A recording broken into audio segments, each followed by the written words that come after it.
Have you ever had a dream that felt real? Like so real it could change your life? Well, imagine that dream not only predicts your future, but also kicks off a betrayal that turns your whole world upside down. That's exactly what we're diving into, the incredible story of Prophet Yusuf. It's a journey that goes from the absolute bottom, we're talking the bottom of a well, all the way to the heights of power, and it all starts with one single dream. All right, so let's get right into it. Chapter 1, the dream that started it all. We meet our hero, a young boy named Yusuf. He's the favorite son of the Prophet Yaqub, and one morning, he wakes up from a dream that wasn't just vivid, it was life-altering. This one vision is going to map out the rest of his entire life.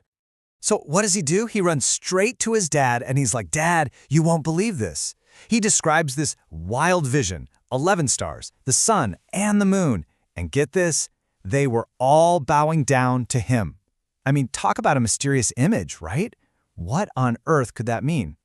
Now, his father, Yaqub, he gets it immediately. He knows this isn't just some random dream. Nope, this is a sign from the divine, a mark of greatness, maybe even prophethood. But, along with that joy, there's this immediate sense of danger. He gives Yusuf a really serious warning. Whatever you do not tell your 10 older half-brothers about this. He knew their hearts were already swimming in jealousy. And yeah, unfortunately, Yaqub's fears were spot on. That little seed of jealousy he warned about, it didn't just sprout, it exploded. It boils over into this cold, calculated plot of betrayal. And this right here, this is the start of Yusuf's long, hard fall. And the plan they came up with? It's just chillingly precise. Step 1, they sweet-talk their dad into letting Yusuf tag along with them. Step 2, once they're far away from anyone who could help, they overpower him, and this is just brutal. They throw him into a deep well, and for the cover-up, they take his shirt, smear it with an animal's blood, and go home crying crocodile tears about a made-up wolf attack. But you know what?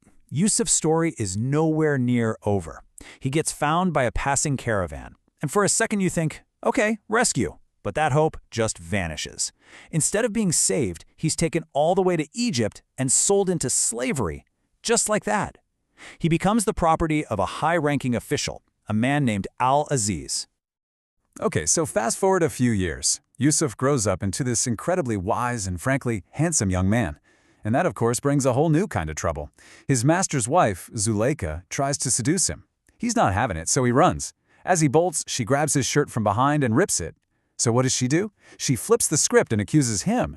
But check this out. A wise advisor comes in with this brilliant, almost like an ancient CSI moment.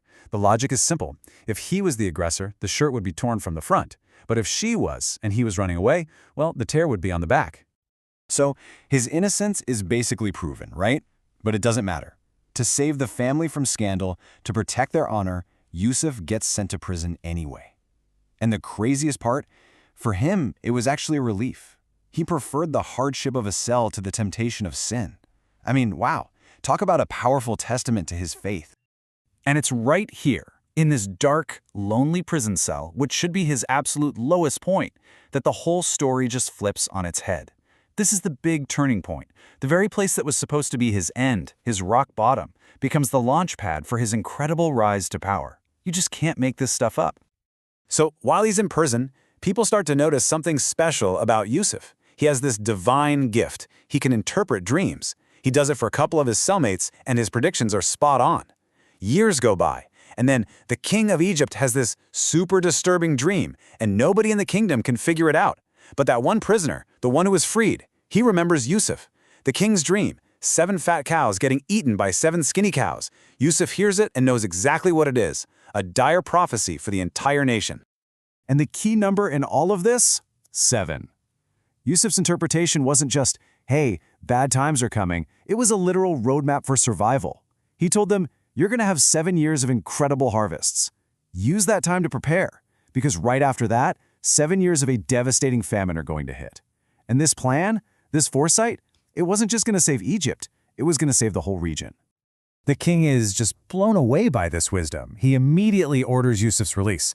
But Yusuf, he says, not so fast. He refuses to walk out of that prison until his name is cleared, officially and publicly. So the king calls in Zuleika and the other women, and they finally confess the truth. And only then, with his innocence proven for all to see and his honor fully restored, does Yusuf walk out of prison a free and deeply respected man. And that wisdom? It lands him one of the most powerful jobs in the entire country. He's put in charge of everything, the treasurer, overseeing all the grain and food supplies for Egypt. So, the years of plenty pass, the famine he predicted finally hits, and fate starts to weave this incredible tapestry, setting the stage for one of the most powerful and unexpected family reunions you will ever hear about. Just as he said, the famine spreads everywhere, eventually hitting his own family back home. So his brothers, desperate for food, travel to Egypt. And who do they have to go to for grain? They come face to face with the powerful man in charge, the very brother they left for dead all those years ago. Of course, Yusuf recognizes them in a heartbeat, but they have absolutely no clue who this powerful Egyptian official standing in front of them really is. So Yusuf comes up with a test, a really clever one. He tells them, next time you come, you have to bring your youngest brother, Binyamin. When they do, he secretly plants a valuable royal cup in Binyamin's bag and then accuses him of theft. The trap is sprung. And the real question is this: have these men changed, or are they about to ditch another brother to save their own skins, just like they did to him? But this time, something's different. As they're pleading for Binyamin's life, Yusuf sees their genuine anguish, their desperation. He knows they've changed, and he knows the time is now. He looks at them, and in their own language, he asks the question that's been hanging in the air for decades. Do you know what you did with Yusuf? And in that moment, everything just stops. The powerful official melts away, and all they see is their brother, the one they threw in a well. The realization just hits them like a tidal wave, and all they feel is shame and absolute terror. But here's the most amazing part.